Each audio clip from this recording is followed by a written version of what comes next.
اللہ وبرکاتہ۔ میں ہوں سید بابر شاہ گیلانی۔ میں آپ کو کامیاب رمضان سیزن 4 ایپیسوڈ 20 میں خوش آمدید کہتا ہوں۔ روزانہ کی طرح آج بھی ہمارے ساتھ موجود ہیں خلیفہ میاں حضور، صاحبزادہ میاں حضور، لشکر قریش کے رہبر و رہنما ڈاکٹر عبدالواجد شاذلی صاحب۔ روزانہ ہم ان سے سوال کیا کرتے ہیں اور حضرت اس کا کیا ہی دل نشین انداز میں جواب دیا کرتے ہیں، اور الحمدللہ ہمارے ساتھ موجود ہوتے ہیں ایسے لوگ جو علم روحانیت کے قدردان ہیں۔ یہ نشست ہے ان لوگوں کے لیے جو روحانیت کے متلاشی ہیں، وہ لوگ جو کسی نہ کسی سلسلے سے منسلک ہیں، وہ لوگ جو کسی نہ کسی پیر صاحب کے مرید ہیں، وہ لوگ جو علم عملیات کے لیے مارے پھرتے ہیں۔ یہ محفل، یہ نشست ان کے لیے کسی نعمت سے کم نہیں ہے۔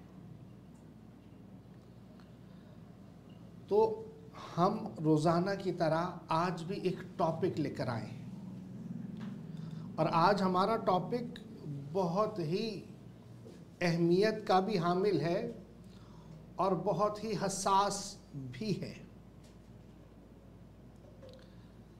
یہ ٹاپک ہے ہمزاد کا، قرین کا۔ نبی پاک صلی اللہ تعالی علیہ وسلم کا فرمان کہ ہر انسان کے ساتھ ایک شیطان، قرین اور ایک فرشتہ پیدا ہوتے ہیں۔ قرین اس کے دلوں میں، ان کے دلوں میں وسوسے ڈالتا ہے، اور فرشتہ اس کو نیکی کی دعوت دیتا ہے۔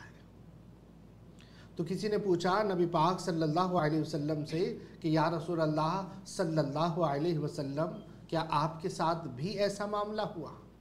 تو نبی پاک صلی اللہ علیہ وسلم نے فرمایا ہاں، مگر وہ قرین میری صحبت کی برکت سے مسلمان ہو گیا ہے، اب وہ مجھے اچھی باتوں کا مشورہ دیتا ہے۔ یہ میں نے حدیث کا مفہوم عرض کیا ہے، تو اب اس سے ہمیں یہ معلوم ہوتا ہے کہ قرین کچھ ہوتا ہے، ہمزاد کچھ ہوتا ہے۔ اب اس کی تفصیل ہمیں بزرگان دین نے بتائی ہے، صوفیاء نے بتائی ہے، استادوں نے بتائی ہے، ماہرین نے بتائی ہے۔ اب اس کی تفصیل ہے کیا؟ اس کی تباہ کاریاں کیا ہیں؟ اس کے نقصانات کیا ہیں؟ کیا اس کو قابو کیا جا سکتا ہے، یا اس سے کام لیا جا سکتا ہے، یا اس سے کیا کیا جا سکتا ہے؟ شریعت میں تو اس سے کام لینا منع کیا جاتا ہے، اس کو قابو کرنا منع کیا جاتا ہے، لیکن اس کو اب کوئی چیز شر پھیلا رہی ہو تو اس کو کیسے قابو کرتے ہیں، اس کے شر کو کیسے قابو کرتے ہیں، اس کے تمام معاملات اور اس کی تفصیل ہم جانیں گے ڈاکٹر عبدالواجد شاذلی صاحب سے۔ تو سب سے پہلے میں حضرت کی طرف متوجہ ہوتا ہوں اور ان سے سلام کرتے ہیں۔ ڈاکٹر صاحب السلام علیکم ورحمۃ اللہ وبرکاتہ۔ وعلیکم السلام ورحمۃ اللہ وبرکاتہ۔ حضور، آج کا ٹاپک ہے ہمزاد کے بارے میں۔ ہم جاننا چاہتے ہیں کہ یہ ہمزاد ہے کیا، اور اس کی تباہ کاریاں کیا ہے، یہ کیا تباہ کاریاں پھیلاتا ہے، یہ روحانیت میں کیا اس کا کام ہے کہ یہ ہماری روحانیت پر کتنا اثر ڈال رہا ہوتا ہے؟ بسم اللہ الرحمن الرحیم۔ السلام علیکم ورحمۃ اللہ وبرکاتہ۔ سب سے پہلے تو میں اپنے تمام چاہنے والوں کو اور اپنے تمام پیر بھائیوں کو، اپنے تمام مریدین کو، اپنے تمام شاگردوں کو، اور جو لوگ میرے ساتھ اس روحانی سفر میں پہلے دن سے قدم بہ قدم، شانہ بہ شانہ میرے ساتھ سورہ قریش کے کارواں میں شامل ہو کر اپنی منزل کی طرف آگے بڑھ رہے ہیں، ان تمام لوگوں کو، اور وہ لوگ کہ جو دنیا میں جہاں کہیں بھی موجود ہیں، کسی نہ کسی سلاسل سے حصہ ہیں، کسی نہ کسی خانوادے سے جڑے ہوئے ہیں، روحانیت کو حاصل کرنے کے لیے، عملیات سیکھنے کے لیے، عملیات کی جستجو میں، اور سلاسل کے ذکر و اذکار کی صحیح تعلیمات جاننے کے لیے اور ہمارے خانوادے کے وہ اعمال جو آپ تک ہماری صورت میں آپ تک پہنچتے ہیں ان کی اجازتوں کے لیے جو لوگ جڑے ہیں، میں ان تمام لوگوں کو ایک بار پھر اپنی اس خاص محفل میں آپ کو خوش آمدید کہتا ہوں، اور یہ بھی امید کرتا ہوں کہ آپ تمام لوگ خیریت سے ہوں گے۔ یقیناً آج کا جو ٹاپک ہے یہ بڑا حساس ہے، اور عملیات کی دنیا میں اس ٹاپک کی بڑی اہمیت ہے۔ آپ دیکھتے ہیں کہ ہر کوئی عامل ہمزاد کے پیچھے کیوں پڑ جاتا ہے، کہ کیا وہ اس سے غافل ہے یا صرف اس کی قوت کو حاصل کرنے کے لیے وہ اپنے آپ کو اور اپنے معاملات کو ایک ایسے سمت کی طرف لے جاتا ہے، اگر وہ بنا اجازت کے، اگر وہ کسی کی سربراہی میں نہ ہو کر کوئی عمل پڑتا ہے تو اس کی کیا تباہ کاریاں ہوتی ہیں۔ سب سے پہلے تو ہمیں ہمزاد کے بارے میں جاننے کی ضرورت ہے کہ ہمزاد کے معنی کیا بنتے ہیں، ہمزاد ہے کیا ہمزاد ہمارا ہی نفس ہے یا ہمزاد کوئی الگ سے ہے،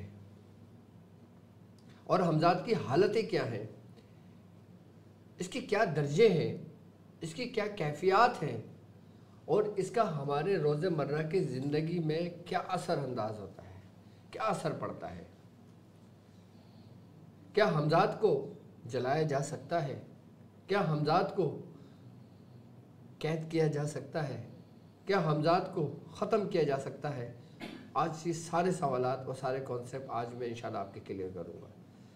سب سے پہلے اگر ہمزاد کے بارے میں بات کرتے ہیں تو ہمزاد کے جو لغوی معنی بنتے ہیں وہ ہوتا ہے کہ ساتھ پیدا شدہ، یعنی کہ ایک ایسی قوت کہ جو انسان کے ساتھ پیدا ہوتی ہے۔ جیسے انٹرو میں شاہ صاحب نے بتایا کہ سرکار دو عالم صلی اللہ علیہ وآلہ وسلم کا فرمان ہے کہ جب انسان پیدا ہوتا ہے تو اس کے ساتھ ایک فرشتہ جس کا نام ملحم ہے اور ایک شیطان کے جس کا نام کرین ہے، کہ جو کرین ہے وہ انسان کو برائی کی طرف لے کر جاتا ہے، اور جو ملحم ہے وہ انسان کو نیکی کی ہدایت دیتا ہے، کہ جیسے کوئی الہام ہوتا ہے ہمیں رب کی طرف سے، تو وہ جو پیغام ہوتا ہے یہ اس ملحم کی ڈیوٹی ہوتی ہے کہ وہ اس پیغام کو ہم تک پہنچائے، کہ انسان کو بتائے کہ کیا صحیح ہے اور کیا غلط ہے۔ کہ جس طرح ایک نیک روشنی اور نیک قوت ہمارے ساتھ موجود ہے، اسی طریقے سے ایک وہ قوت بھی موجود ہے کہ جن قوت کو کہا جاتا ہے کہ کالی دنیا کی قوت ہے۔ قرآن میں باقاعدہ طور پر اس کرین سے پناہ مانگی گئی ہے کہ من شر الوسواس الخناس۔ اب یہ لفظ خناس کیا ہے اور یہ کیسے وسوسہ ڈالتا ہے؟ کیا یہی خناس جو ہے یہی ہمارا ہمزاد ہے؟ خناس کے اگر ہم لغوی معنی دیکھتے ہیں تو اس کے معنی بنتے ہیں دبکنے کے، یعنی کہ پیچھے ہٹنے والا۔ اب جس طرح سرکار دو عالم صلی اللہ علیہ وآلہ وسلم کا فرمان عالی شان ہے، آپ نے فرمایا کہ شیطان اپنی سونڈ انسان کے دل پہ رکھتا ہے وسوسہ ڈالنے کے لیے، اور جب کوئی شخص اللہ کی پناہ میں آتا ہے، جب کوئی شخص اللہ کا ذکر کرتا ہے تو شیطان اس سونڈ کو اٹھا لیتا ہے، یعنی کہ پیچھے ہٹ جاتا ہے، دبک جاتا ہے، تو وہ وسوسہ نہیں ڈال پاتا۔ کہ جو رب کی ذکر سے غافل ہو جاتا ہے اور جو اپنے معاملات میں مشغول ہو جاتا ہے اور جو شخص یہ کام کرنا چھوڑ دیتا ہے تو پھر وہ شیطان اس جو سونڈ ہوتی ہے اس کی، وہ اس کے قلب پہ رکھ دیتا ہے، کہ جس سے قلب پہ رکھنے سے اس کے دل کے اوپر ایک سیاہ دھبا لگنے شروع ہو جاتا ہے۔ کہ جیسا ہمیں حدیث میں ملتا ہے کہ جب انسان کوئی گناہ کرتا ہے تو انسان کے دل پہ وہ سیاہ داغ بن جاتا ہے، اور جب وہ اس گناہ سے توبہ نہیں کرتا، اس گناہ کو ترک نہیں کرتا، تو وہ ڈاٹ جو ہوتا ہے، وہ سیاہ جو دھبا ہوتا ہے وہ بڑھنے شروع ہو جاتا ہے، یہاں تک کہ وہ پورے قلب کو اپنے ہاتھے میں لے لیتا ہے اور پھر اس کو سیاہ کر دیتا ہے۔ اور پھر یہی خناس جو ہوتا ہے پھر وسوسے ڈالنے میں آسانیاں پیدا ہو جاتی ہیں اس کے لیے، اور پھر یہی اتنی قوت کا مالک ہو جاتا ہے کہ اس کے بارے میں کہا جاتا ہے کہ یہ ایک ایسی قوت ہے کہ جو دوسری تمام قوتوں پر غالب آ جاتی ہے۔ ایک بات یاد رکھیے گا، حمزات کو جلایا نہیں جا سکتا، حمزات کو پانی میں ڈبویا نہیں جا سکتا، حمزات کو کسی اونچی جگہ سے پھینک کر مارا نہیں جا سکتا، حمزات کو قتل نہیں کیا جا سکتا۔ کیوں؟ کیونکہ یہ وہی شیطان ہے اور اسی کی ذریت کا ہے جس سے اللہ تبارک و تعالیٰ نے عہد و وعدہ لیا ہے کہ تجھے مہلت دی گئی ہے قیامت تک۔ ہاں یہ ضرور ہے کہ اس حمزات کو ہم قید کر سکتے ہیں۔ کیا ہم اس کو قید کر کے اس کو طریقہ کار جانتے ہیں؟ اگر نہیں جانتے تو پھر آپ ایک ایسی آگ میں ہاتھ ڈال رہے ہیں کہ جو آپ کو جلا کر رکھ دے گی۔ جادو اتارنا آسان ہے، نظر بد اتارنا آسان ہے، کسی کی شیاطین کو جلانا آسان ہے، لیکن جب بات آتی ہے حمزات کی تو پھر اس کی جو تباہ کاریاں ہوتی ہیں نا، کہ جب انسان کوئی حمزات والے مریض کے کیس میں ہاتھ ڈالتا ہے تو یہ سمجھ لیں کہ اس نے ایک ایسی آگ میں ہاتھ ڈالا ہے کہ جو اس کو جلا کر خاک کر سکتی ہے۔ اگر آپ کو طریقے معلوم ہے آپ کو، تو آپ حمزات کے شر سے محفوظ رہ سکتے ہیں۔ اب بعض لوگ جب کوئی کسی کے پاس پیشنٹ آتا ہے، کوئی مریض آتا ہے کہ جیسے کوئی روحانی معالج ہے، جیسے ہمارے ساتھ سیکھنے والے لوگ ہیں، اگر ان کے پاس مریض آ جاتے ہیں تو اس کی تشخیص میں بھی یہ بہت دھوکہ دیتا ہے آپ کو۔ کبھی یہ کسی شیاطین جنات کی صورت اختیار کر لیتا ہے، کبھی یہ کسی جانور کی صورت اختیار کر لیتا ہے، کبھی یہ کسی نیک بزرگ کی صورت اختیار کر لیتا ہے، کبھی یہ کہتا ہے کہ میں فلاں ہوں، کبھی یہ کہتا ہے میں یہ ہوں، کبھی یہ کہتا ہے میں وہ ہوں۔ اس ہی حمزات کو سب سے زیادہ عملیات کی دنیا میں اس لیے اہمیت دی گئی ہے کیونکہ اس کی قوت، اس کی جو باطلی قوت ہے، باطل کی جو قوت ہے، اس کی اندھیر نگری کی جو اس کی قوت ہے، وہ تمام قوتوں پر غالب ہے۔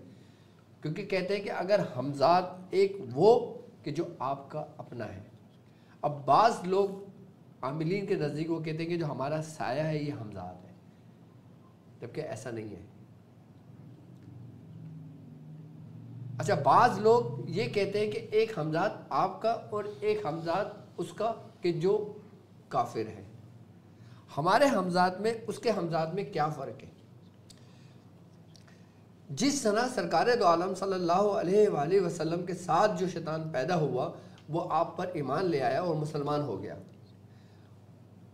صوفیوں کے نزدیک فرمان ہے کہ صرف اور صرف سرکار دو عالم صلی اللہ علیہ وآلہ وسلم ہی کی ذات اقدس تھی کہ جو آپ کو وہ صرف بھلائی کی ترغیب دیا کرتا تھا، بھلائی کا رستہ بتایا کرتا تھا، اس کے علاوہ اس کا کوئی کام نہیں تھا۔ لیکن آپ کے علاوہ جتنے بھی دنیا میں لوگ آئے ہیں اور گئے ہیں، ان کا حمزات ان کے وہ نہیں ہوا، وہ ایک حد تک قید رہا۔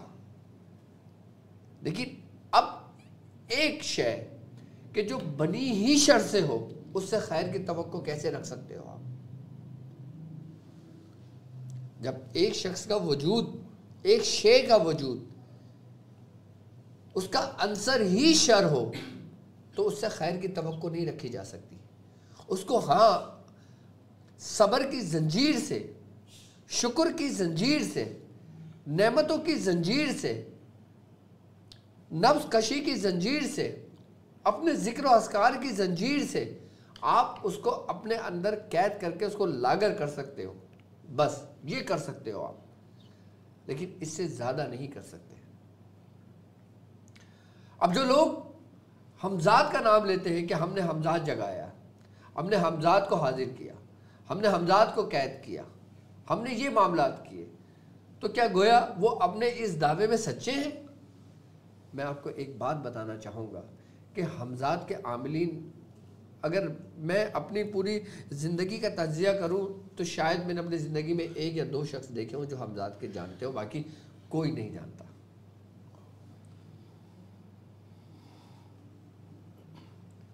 باقی سب حمزات کے نام سے لوگوں کو دھوکہ دیتے ہیں، حمزات کے نام سے صرف لوگوں کے اندر ڈر و خوف پیدا کرتے ہیں، کیونکہ حمزات کی ایک ایسی قوت ہے کہ اگر حمزات کو آپ نے کسی کا قید کر کر اگر کسی کے اوپر مسلط کر دیا تو وہ اس وقت تک نہیں لوٹے گا جب تک اس کام کا اختتام نہ ہو جائے۔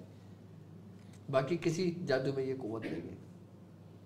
اور سب سے خطرناک ہمزاد جو ہوتا ہے نا وہ ہوتا ہے کسی سفلی گر کا، کسی جادو کرنے والے کا، کسی ایسے شخص کا جو عملیات کی دنیا کا بیتاج بادشاہ ہو، کالی دنیا کا بیتاج بادشاہ ہو، اور جب وہ مرتا ہے تو وہ اسی ہمزاد کی صورت میں مرتا ہے، یعنی کہ وہی ہمزاد اس کو قتل کرتا ہے، اور قتل کرنے کے بعد اس کا وجود تو ختم ہو جاتا ہے لیکن ان تمام قوتوں کو وہ اپنے اندر سمیٹ کر پھر جو انسان میں تباہ کاریاں ہوتی ہیں نا پھر وہ بیان سے باہر ہے۔ ہر شخص پر بھی شاہ صاحب ہمزاد مسلط نہیں ہوتا، ہر شخص پر مسلط نہیں ہوتا۔ اب جیسے نا کوئی اگر کسی کو مسلط کرنا چاہتا ہے ہمزاد، صحیح، ہمزاد کو مسلط کرنا اتنا آسان نہیں ہے۔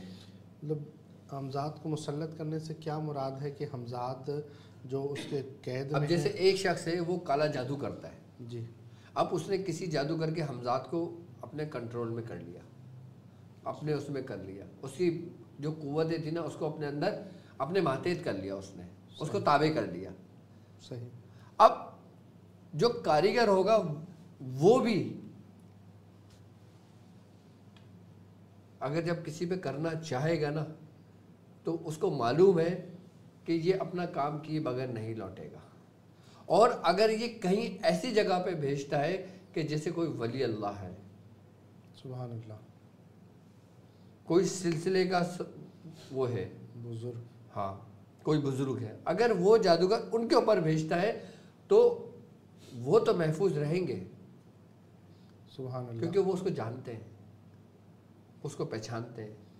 اب جو شخص جس علم کو جانتا ہوگا پہچانتا ہوگا وہ کیا کرے گا، اس کو لوٹائے گا، اور جب وہ لوٹے گا تو وہ جادوگر کا آخری دن ہوگا۔ اس لیے ہر جادوگر دیکھ بھال کے اپنے اس عمل سے کام کرتا ہے، کیونکہ اس کا نکلا ہوا کمان سے تیر جب اس کا اثر لگتا ہے اور جب نہیں لگا تو پھر یہ سمجھ لو کہ یا تو سامنے والا گیا یا بھیجنے والا گیا، دونوں میں سے ایک جائے گا، دونوں میں سے ایک لازمی جائے گا۔ اللہ اکبر، یہ ہمزاد کی قوت ہے۔ مطلب ہمزاد باطل قوتوں کے ساتھ ہے اور اللہ کا ولی حق پر ہے، تو حق اور باطل جب ٹکراتے ہیں تو حق غالب آتا ہے۔ سبحان اللہ، سبحان اللہ۔ اب ہمارے مریدین ہیں، جی اب کوئی بندہ انیشیل اسٹیج پر ہے، سیکھ رہا ہے، جی، اب کسی شخص نے دشمنی میں اس کے اوپر مسلط کرنا چاہا تو کیا اس پہ اثر انداز ہوگا؟ جی یہ سوال ہے۔ اگر وہ ہمارے سلسلے سے تعلق رکھتا ہو یا کسی بھی سلاسل سے تعلق رکھتا ہو، کسی بھی خانوادے سے تعلق رکھتا ہو، تو پھر وہ نسبت اس کے سامنے آتی ہے۔ سبحان اللہ، سبحان اللہ۔ اب جب وہ نسبت سامنے آئے گی نا تو یہ ایک ایسا کامل حصار ہے کہ جسے ٹکرا کر بول واپس لوٹتی ہے۔ سبحان اسی لیے کہتے ہیں کہ اپنے آپ کو کسی سے جوڑو، سبحان، کہیں بھی جوڑو، ہاں ہاں ہاں، کسی بھی بزرگ سے جوڑو، چاہے کوئی قادری ہو، سہروردی ہو، نقشبندی ہو، ابو العلائی ہو، کوئی شاذلی ہو، کوئی بھی ہو، آپ اس سے اپنے آپ کو جوڑو، جو متصل سلسلہ ہے، بالکل اس سے اپنے آپ کو جوڑو۔